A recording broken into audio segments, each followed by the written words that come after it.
All right, guys, so the customer took this vehicle to another shop. They fixed something. She didn't really know what it was. She said they fixed something, and then 2-3 days later, it was doing the same issue all over again. So let me show you what I found. One thing that stood out to me when I got the vehicle was this wire right here. I really didn't know what it was. I'm assuming it was just a ground that they had installed. Didn't know the reasoning for it. I drove it a couple times. I did notice what the customer was talking about, but it was very intermittent. It didn't leave any code, so we didn't know the diagnostic direction that we had to go with this vehicle. So we just drove it around. We noticed some things. Occasionally the transmission acted up too. I didn't really know what it was either. And again, this whole time it left no codes whatsoever. But we finally had a breakthrough with this vehicle. Let me show you what I found. So I was in here wiggling the harness when I turned it on. You're not gonna be able to hear it when I turn the vehicle on, but this is what I found. When I was wiggling the harness around, I ended up finding that it occasionally has like a little backfire or misfire on it. It is cam, so I mean, it's gonna be very loud. I'm gonna try to use audio from that, but realistically, that's what it's doing. Let me show you guys what I'm talking about.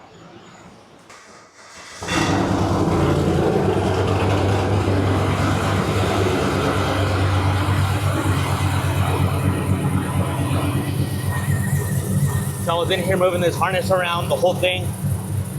I didn't find anything wrong with it. Everything seemed fine. I mean, they did do an engine swap right before this, so I thought it was something to do with the ground or anything. It explains that ground right there. But what I ended up finding was that if you move this section of the harness, specifically this connector,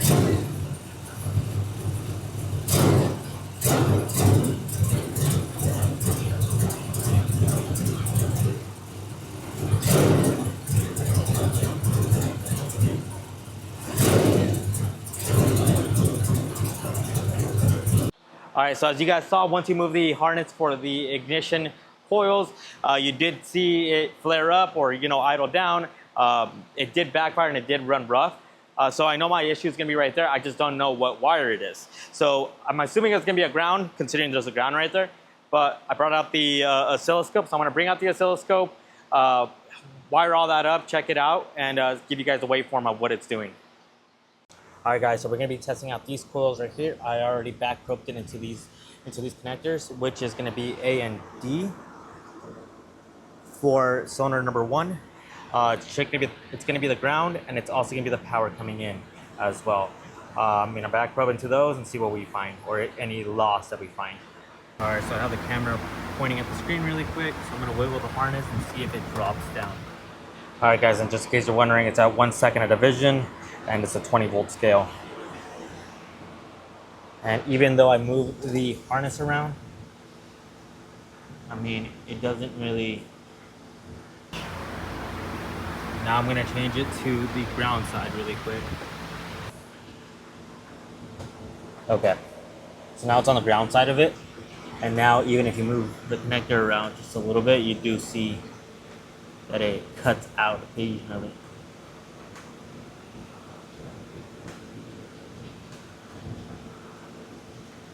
Let me try to set it in a place where, okay, there you go. Oh, it moved again. That's ideally what we want to see. But the moment that you do move it, you do see some of that voltage coming through. We're not grounding out, not reaching its ground. So I'm gonna back probe it on this side to see if there's anything, or if it's on this side, or if it's a connector itself. All right, now that we know it's a ground, we can unhook it from there.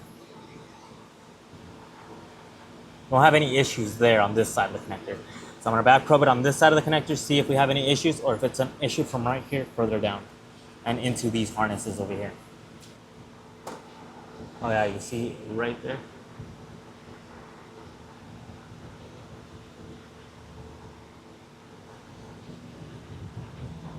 Yeah, there's an issue definitely inside the connector itself, so I'm gonna unplug that really quick and see what the issue is.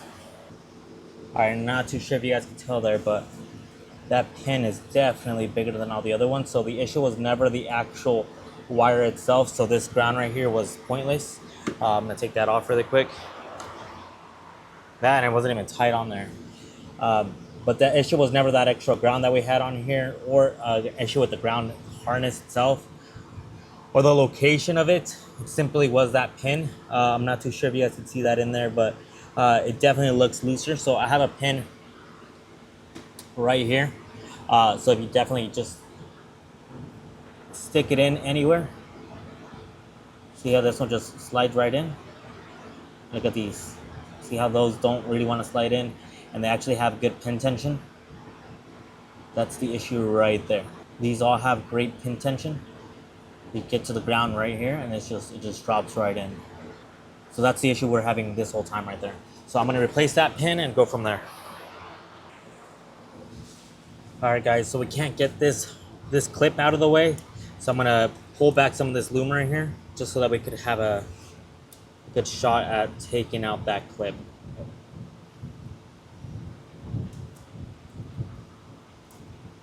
There you go.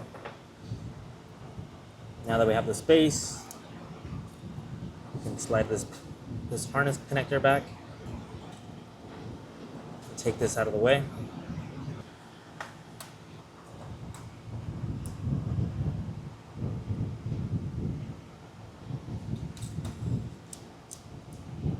All right, so I basically just poked it under here, and I moved this pin up and out of the way, so that way you can slide it back. And this is the pin that we have to work with right here. Let me see if I have another one of these pins that I can slide in here, or if I have a replacement pin. All right, guys, so the only pin that I had was this one right here. But as you guys can see, I mean, it looks very close and identical. But the locking mechanism is definitely not the same one. All right, guys, but out of this one right here, I was able to bend the tension arm up again.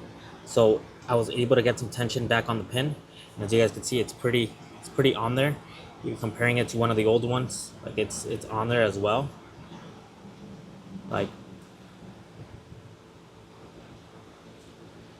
they all have pretty good, decent tension. So I think I'm gonna be fine. The only thing I'm gonna do is get a piece of heat shrink in this section right here, just so that I don't have any wires that are corroding in the future. All right, so I'm gonna be using some marine heat shrink to go over this. Let's just get that heated up and throw that back on there.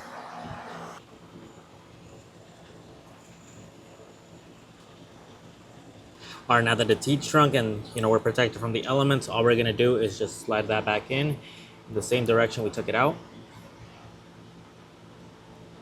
So there you go, it locked into place. Now let's get this cap back on. You can do that by spreading out the middle of the wires out. Get all these aligned. Press it back in. And there you go, it's ready to go.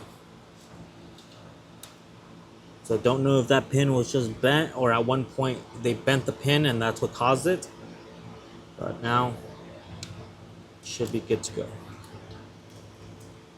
All right, guys, and that's why adding ground doesn't always solve every issue. So if you guys want to get it fixed the right way, bring it here to A&J Auto Clinic, or we'll be happy to help you. Let's get this vehicle back on the road and back to its owner.